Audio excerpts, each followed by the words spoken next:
How do you feel about anxiety right now? I still feel like it's a huge issue, but it always, kind of how I was saying at the beginning, it always comes up in different situations, and especially in situations where I've thought that I've gotten over it. This month, actually, I've been going to a lot of meetings and workshops with people that I've never met before, and they almost always have kind of a beginning part to the workshop or meeting where they go around and they ask for what you think on a certain topic or issue, and open it up to everyone to talk for 5-10 minutes or something. And it's still a huge issue that I have with that, where I feel like I'm completely unqualified to be there, even though I have a bit of experience that got me into that meeting or that workshop. So I have like a little bit of imposter syndrome, I guess, where I'm just going through rounds in my head, like, why am I here? I'm not as skilled as these people. I'm not qualified to be here. And then that kind of snowballs into, oh my God, like, what am I going to say? Like I haven't really thought this through. I don't have the experience again. And it just keeps kind of going. And there's a certain moment where I just kind of, I'll blink out for a second, where I feel kind of everything rushing from my head, and I feel really nervous, and like start sweating a little bit. And like, I used to have this problem like all the time.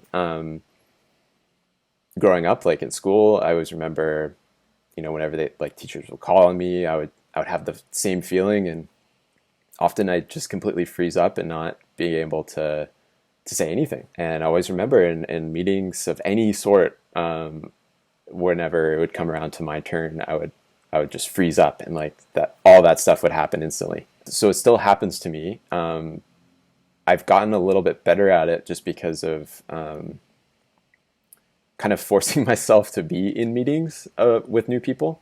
So because of the volunteer work that I do, I'm often put in situations where it's a small group of people, maybe like 5 to 10 people, and they're group meetings. And so we have to work together on stuff and talk about stuff. And that's helped, honestly, like just kind of getting into a frequency of like doing it more often, like just being around different people more, and getting used to talking about things around those people more. But so I've noticed just getting, even just having that frequency doesn't help, because over time, so it's been like 4 years since I've been volunteering with this organization, and I've gotten to know a lot of the people there. So now it feels comfortable. So now when I'm put in a new situation with totally new set of people, it's back to the feelings that I had before. I was actually in one yesterday, and I felt so dumb because I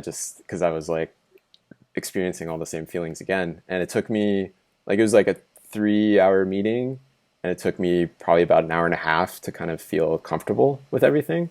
And that was just through kind of just talking with people in smaller groups. But I still feel that. And it was a bit scary for a second, just because I was like, oh man, this is not gone. It's like, it's still here. Yeah. I have a bunch of different questions about that. But even let's even go way back to when you first started doing that volunteer work, and there was so many different people.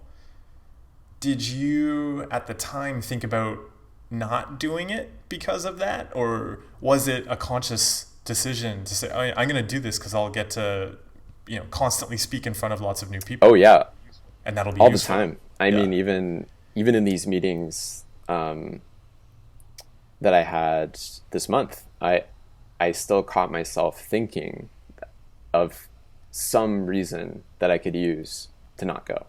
And Yeah. um, What kept you from doing that?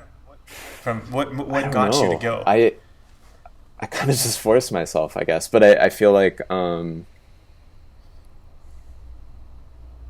maybe it was a part of feeling, of noticing that feeling. So it was like, oh, I noticed that I'm Okay.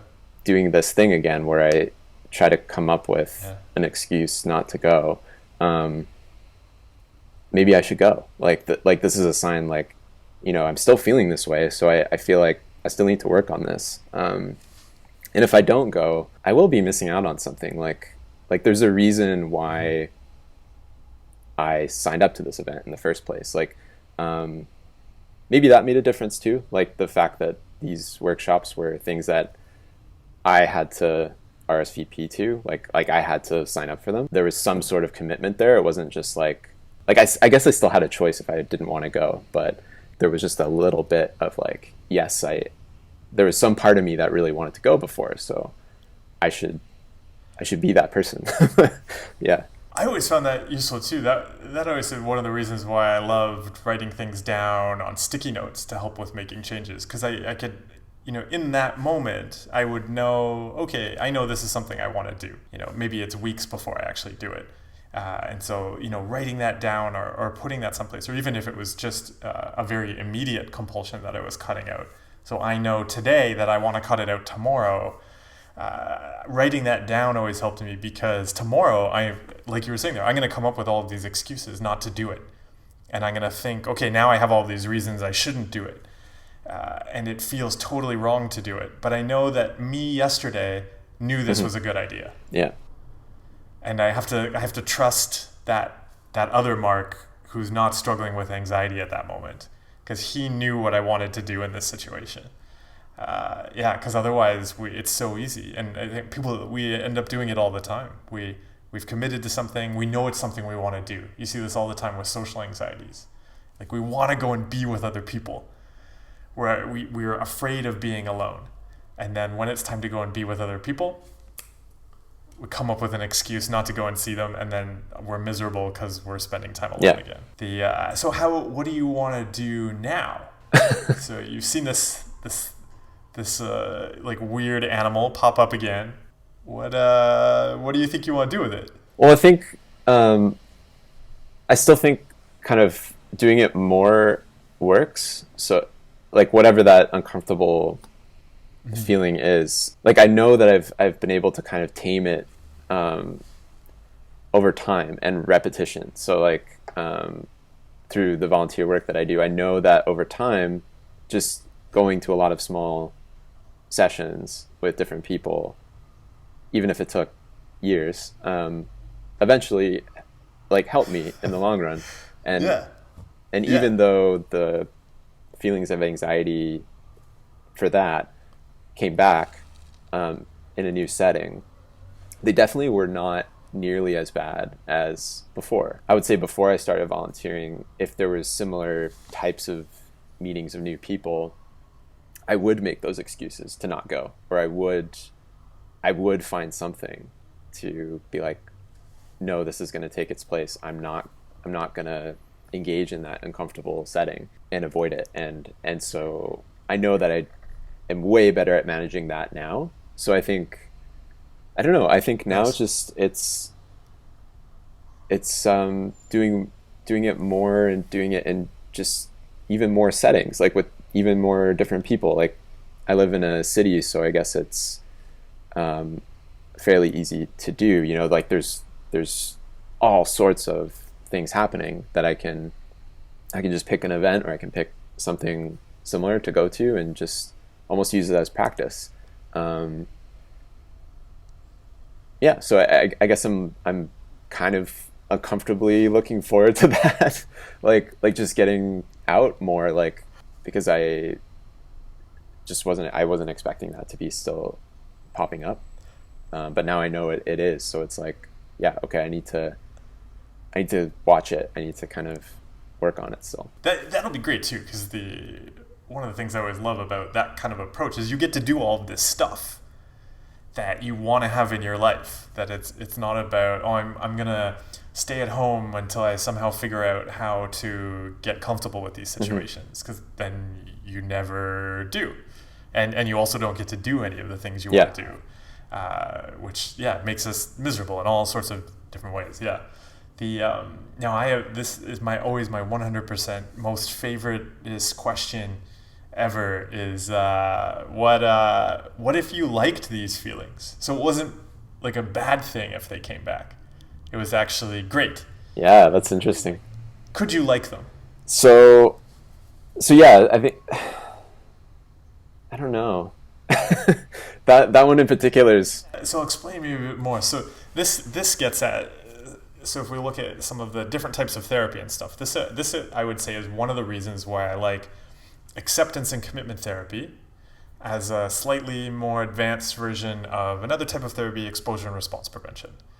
So exposure and response prevention is precisely what you're doing. You're going to go into this situation, you're going to experience that feeling through mm, consistent repetition. That feeling goes away. You get comfortable in that situation. But I think what you've explained here is what I would say is one of the, I don't know, potential drawbacks of exposure and response prevention is that it still implies that the feeling's bad. You have to get rid of it. And once you've gotten comfortable with the feeling in one situation, your brain still thinks that feeling is bad. So it's just going to find a new situation to mhm. bring it up in. And it potentially, now you can run it all the way forever to all of the strangest places in the world. Like you could just keep exposing yourself to more and more uncomfortable situations, and as it moves up to bigger ones, you just keep taking them on until you're doing weekly, I don't know, speeches to the entire world at the United Nations or something like that. You can in stadiums, just touring the world, talking to groups of people. You could just keep pushing it, but the brain would keep moving. And then I think one of the neat things with acceptance and commitment therapy then is it would focus in on what the feeling itself. Like, could it not be a Mm, bad feeling? Could it be okay? Could it actually be something you seek mhm. out, not to get rid of, but in order to make space for? Yeah, because you go running and you work out, could you like anxiety in the same way you purposely push into that feeling of hitting your wall of Mm. endurance when you're running? Yeah, I don't know. I'd say I don't know yet, but I would say that um, just because I've been working on some things with you recently, yesterday at the meeting I was talking about, I did notice like a bit of a switch. So I did find myself thinking about the riding. So Mark has this image of like a little guy riding a tiger. Um, it's hilarious, but it's a really good image because I feel like It's a great tiger.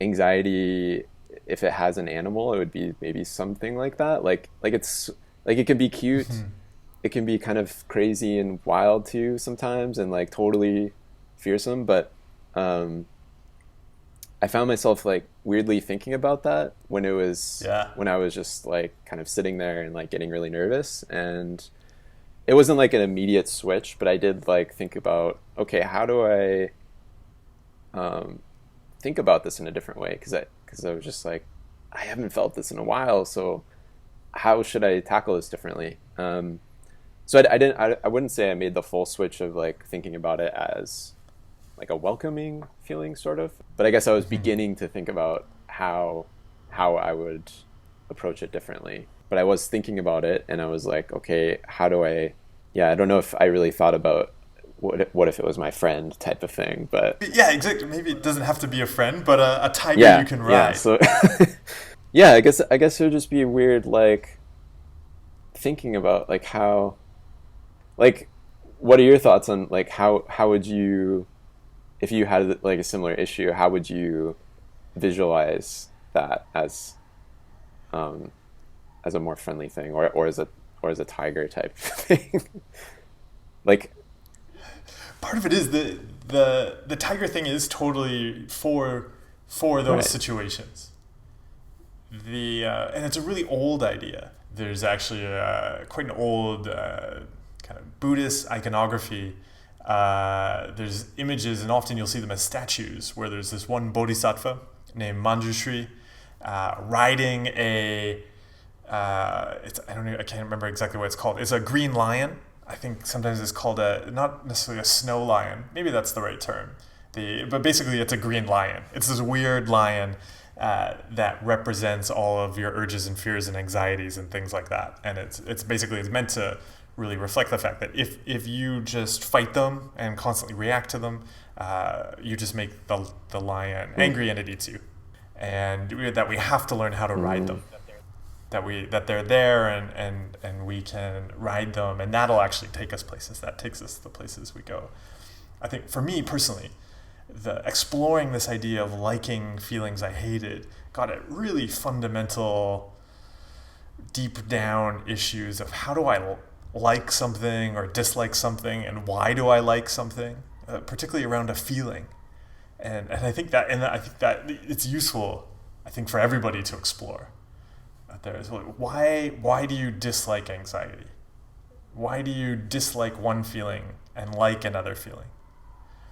And in particular with a feeling like that, why? And I always bring it back to working out. Like everybody who works out essentially has the same experience.